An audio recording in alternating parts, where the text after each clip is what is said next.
You might be ruining your projects without even knowing it. Seriously, the tools you trust the most, some of them are working against you. I've seen clean cuts turn messy, strong joints fail early, and the worst part, it's not your skill, it's how you're using the tools. If you've ever felt like your cuts aren't as clean, joints don't fit right, or projects take way longer than they should, this is exactly where better guidance makes a difference.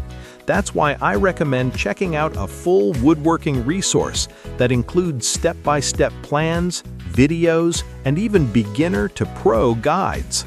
It's helped a lot of people fix small mistakes that cause big problems.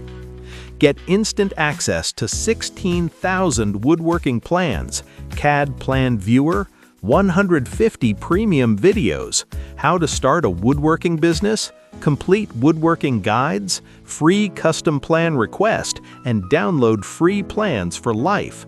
Link in the description below. Alright, now let's break down a few common mistakes I see all the time. 1. Tape measure. Here's what I've noticed. A lot of people trust the hook at the end too much. That little metal tip? It actually moves slightly, and it's supposed to, but if it's loose or worn out, your measurements can be off every time.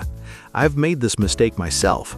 My cuts were always just a bit off until I checked the hook. 2. Circular saw. Most beginners push too fast. I get it, you want to finish quickly, but rushing the saw causes rough edges and even burn marks. Slow down. Let the blade do the work. You'll instantly see cleaner cuts. 3. Drill. This one's simple. Wrong speed. People either go full speed or too slow for everything, but different materials need different speeds. For example, hardwood, slower, steady pressure. Softwood, you can go a bit faster. Once I adjusted this, my holes came out way cleaner. 4. Clamps.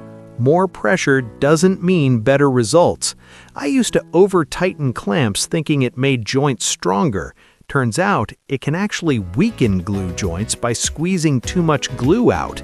Now I tighten just enough to hold things firmly, and it works much better. And 5. Sandpaper. Skipping grits is a big one. You can't jump from rough to super smooth and expect a perfect finish. I've tried it. It looks fine at first, but once you apply finish, all those scratches show up. Take your time and move through the grits properly. These are small mistakes, but fixing them, huge difference. Better cuts, stronger joints, smoother finishes, and way less frustration.